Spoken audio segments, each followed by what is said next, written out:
It's a great opportunity to be with all of you all. Uh, the only thing that I would like add would basically be my focus as Ways and Means Chairman has been on working class Americans, small businesses, and farmers. And those are the policies that we try to push at the Ways and Means Committee. But it's because it's who I represent in Southeast Missouri. It's working class Americans. The district that I call home, where my family ranch is, it's the ninth poorest congressional district in the nation. It's also the sixth most conservative. Our federal courthouse in Cape Girardeau is actually called the Rush Limbaugh Federal Courthouse. So it's a very, very good conservative area. But so many times the policies that's passed in Washington do not really reflect who sends us to Washington. And that's working class Americans, small businesses, and farmers. And so when I took over the Ways and Means Chairman, that's what I said my priorities would be. And unfortunately, the folks in Washington got a little bit concerned. In fact, I remember one of my favorite headlines was in Politico, and it said that the lobbyists are in a tizzy because of the new Ways and Means Chairman. His priorities are small businesses, farmers, and working class Americans. I didn't think that would create such a disruption in Washington D.C., but apparently it did. But we've upset the apple cart a little bit differently, like what you brought up, Cassidy, a little bit about our field hearings that we've been taking outside of Washington. We've the Ways and Means Committee was never known for that, and I felt like that the real solutions, the real ideas, should come from real Americans, not paid lobbyists in Washington D.C. And so that's why the very first committee hearing that I had as chairman was in Petersburg, West Virginia, in a lumber yard, where we heard from small business owners and coal miners and working families of the issues that they're facing in today's economy. And then we went to Yukon, Oklahoma, to a ranch, heard from oil and gas producers, farmers, and ranchers. We went to Peachtree City, Georgia, to a factory to hear from factory workers. And what we learned from those three field hearings is what developed the tax bill that you mentioned, the tax relief for working families. And it passed the House with 84% of the vote. It's over in the Senate right now. It helps small businesses and working families, and that should be our focus. We have so many issues at hand. The Ways and Means Committee, a lot of people they've heard of the name, but they really don't know what we do. I like to say it's the best committee in Congress. And it is the oldest committee in Congress, but all tax jurisdiction falls within the Ways and Means, all trade, all of Social Security, Medicare, most of the welfare programs are within our committee's jurisdiction. So we touch all things in the economy and virtually everything that touches Americans' lives. We just need to make sure that the policies that affect those issues are the policies that we represent. So one thing that we did do in the committee when I first started, I set up a whistleblower hotline and made it possible so that any employee of the IRS, which our committee has jurisdiction and oversight, could contact us of anything that they have concerns or issues. Well, in fact, that's how the IRS whistleblowers came forward. The ones that's gotten a lot of attention, as Mr. Ziegler and Mr. Shapley. And we have now produced over 700 pages of documents from those IRS whistleblowers that has now led to the impeachment inquiry that is taking effect with President Biden. So we're a little bit busy on the Ways and Means Committee, but it's a good type of busy. Happy to take any questions. Cass, is that good? Yes, absolutely. I'm gonna let Amber, I think you have the questions, right?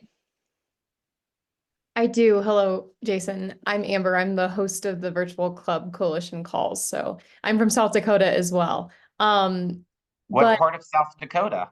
I am from the Black Hills, so I live just about an hour south of Mount Rushmore. Yeah. I love the Black Hills. Wall Yeah. drug over that Yes. direction. Exactly. One of the main topics of questions that our members were very curious about was some of the news about a year ago came out about how many IRS agents have been hired. Can you speak a little bit to that issue? How many have been hired? Are they armed? Why would they be armed? And what maybe the Ways and Means Committee is doing to look into those hiring processes? So back a couple years ago, when the Democrats controlled the White House, the House, and the Senate, they passed the Inflation Reduction Act. And the Inflation Reduction Act added $80 billion to the IRS to hire 87,000 new IRS agents. At that time, the IRS had roughly 70 to 80,000 employees. And to understand how much $80 billion is to the IRS budget, the yearly operating budget that pays for all of the current employees at that time was less than $15 billion. $15 billion. So you're talking about a supercharged IRS getting their $15 billion plus an additional $80 billion to grow because they wanted to go after the tax cheats. However, the documentation showed that 70% of the new audits would be people who make less than $75,000 a year. And that's why you've seen the proposals come forward of making sure that you have 1099s coming from your Venmo, your PayPal accounts. These are avenues that these IRS agents are going to be making sure that. I mean, today's tax day. Happy Tax Day, April 15th. This is the IRS is going to be watching every aspect. The good news is that over the last year, we've been able to deplete $21 billion of that 80 billion to help in other avenues instead of going to supercharge the IRS. Unfortunately, the president, his most recent budget proposal, asked for an additional 43 billion. I can tell you the House of Representatives isn't going to allow that to happen, but they are trying to hire to get back to your answer. They're trying to hire as many as IRS employees that they can right now. The good thing about it is they can't hire. They can't find enough workers. That's what a lot of small businesses throughout our country are facing, and so they're not been able to hire as fast as what they had anticipated. Well, thank you for that update. Another question that some of our members had was there's been mention of potential government shutdowns right now. Can you speak a little bit to the federal deficit and how maybe we can come back from how deep we are in the hole? So when you talk about just the fiscal status of our country, the best way to think about this, no one knows what $1 trillion is. You throw around and say $34 trillion in national debt. What is that? I mean, like, we all want to be a millionaire, but 34 trillion, the best way to try to analyze 34 trillion is imagine if you spent $35 million. Imagine 35 million. If you spent $35 million every day since Jesus Christ was born, you still wouldn't hit $34 trillion. So think about that. $35 million every day, not year, every day since Jesus Christ was born over 2,000 years ago, you still wouldn't spend what our national debt is. Another way to also break down the fiscal health of our nation is to take the zeros down to thousands. We can relate to thousands.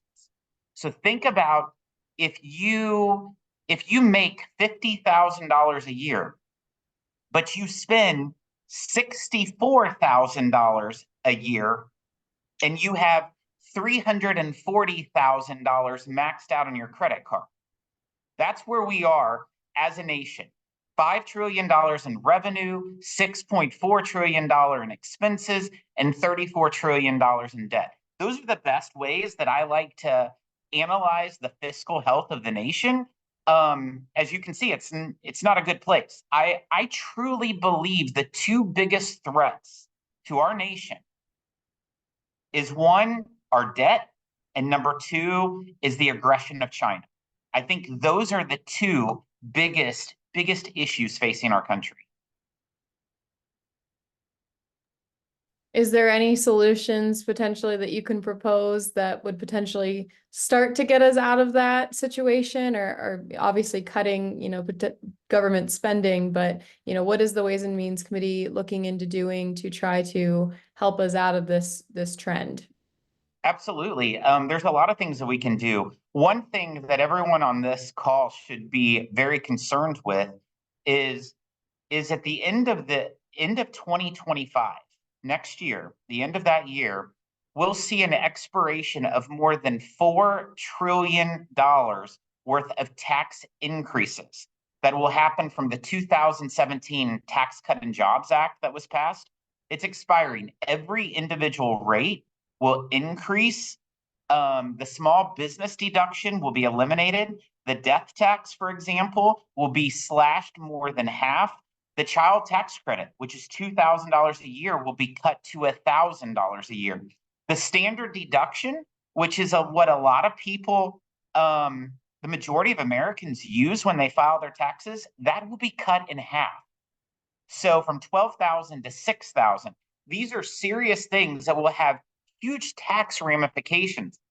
And so one of the best ways to affect the revenues in our country for our budget is to grow the economy. If we add $4 trillion worth of tax increases, that will only devastate the economy, especially when every hardworking American has seen inflation rise 19.4% since Joe Biden's taken the oath of office. That means that everyone's, they have less money to put food on their table, clothes on their backs, and gasoline in their cars. But growing the economy, addressing those future tax hikes can only help. In fact, when we passed the 2017 Tax Cut and Jobs Act, the scorekeepers of Congress were completely off basis. In fact, last year, we had nearly $1 trillion more in revenues that was projected upon passage of the Tax Cut and Jobs Act. It shows that if you allow people to keep more of their hard-earned money, they're going to spend it their own way. The government's not going to tell them how to spend it, and that will only grow the economy. But we also have another aspect to look at, and that's the spending problem. The spending problem is something that we do have to hold in check, because it's unfortunate how much the budget has grown. And so that's one aspect. Another thing we have to look at is a lot of the entitlement programs. We have to address those because almost 74% of all of the federal budget is what they refer to as mandatory spending, and mandatory spending is automatic. That happens whether Congress is in session or not, whether Congress votes for it or not. Like if there was a government shutdown, 74% of government is automatically funded. The 26% that is not funded, which is discretionary spending, actually includes our military. It includes our highways, our schools. So it's interesting. Is there a way to get that part of the budget off of the mandatory track, or what would be the legislation or government change needed to take those parts of the budget off of that mandatory spending track? Absolutely. I actually think that's what we need to do. I think we need to take a lot of programs that should not be on the mandatory spending track and bring it through. That is done by authorizing committees. We've actually passed legislation from our committee to try to take things out of mandatory and make it where it's appropriated on a yearly basis instead of something that's constantly monitored or constantly being spent. That is one way that you can have a true checks and balances on hopefully one day getting to the point that you can balance a budget. We had another question come in about the student debt relief. Obviously, that was a big priority for the Biden administration, canceling student debt. Where are we on that with all the different court decisions? And can you provide a little bit of an update? You know what the president just proposed is crazy. It just shows that apparently he feels like he's above the law. The Supreme Court has spoken that the President of the United States does not have the constitutional authority to discharge student loan debt. However, he's trying to do it from a different perspective once again. Think about how terrible this is. 87% of all Americans, 87% of all Americans are now going to be paying for the 13% of Americans who have student loans. That is just absolutely crazy. You're looking at a member of Congress who is paying his monthly student loans. I was from a working class family. My father was an auto mechanic and a minister. My mother was a factory worker. I'm the first in my family to ever graduate college. And guess what? I took out all those student loans for it. And unfortunately, I still owe them and I'm making monthly payments. The government should not pay off what I took out, what I took the responsibility for to educate myself. And we're going to have to continue to push back. But you see roughly 15 different states attorney generals that have filed lawsuits against the administration in regards to this action, which is clearly unconstitutional. The Supreme Court has already ruled once on this. Well, I want to be respectful of your time. And so one of the last questions that I'd like to ask you is what can, the women on this call, the members of the Republican women's groups across the country do to combat so much of what's going on in our economy under the Joe Biden administration? Well, you can do a lot. For one, make sure that he's not reelected. That would be one of the biggest things that you could do across this country. But the power of social media is incredible.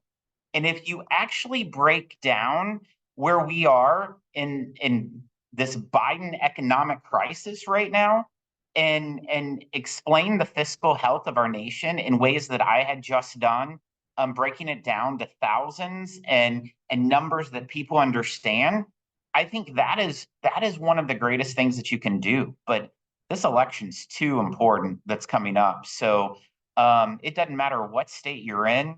We need every person to turn out so that we can change the direction the country is currently in. Because I mean, I'll just be completely honest. Every decision that President Biden has made has created some kind of crisis, whether it's the border crisis, whether it's the inflation crisis, whether it's just his decisions in foreign conflict. We see that that's a disaster. And so that's how you can help us. Send different people to Washington, including a new president.